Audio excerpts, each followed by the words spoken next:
আসসালামু আলাইকুম গাইজ, সবাই আশা করি ভালো আছেন। আমি আল্লাহর রহমতে অনেক ভালো আছি। তো দেখতে পাচ্ছেন আকাশে প্রচুর পরিমাণ মেঘ এবং কি বিদ্যুৎ চমকাচ্ছে, বৃষ্টি ডাকতেছে। অল্প কিছুক্ষণের মধ্যে হয়তো বড় কোনো ঝড় অথবা বৃষ্টি হতে পারে।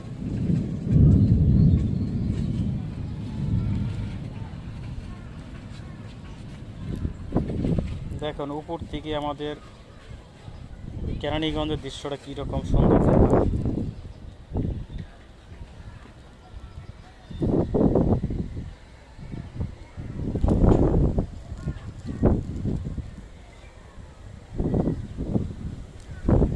এবং অনেক বাতাস বইতেছে।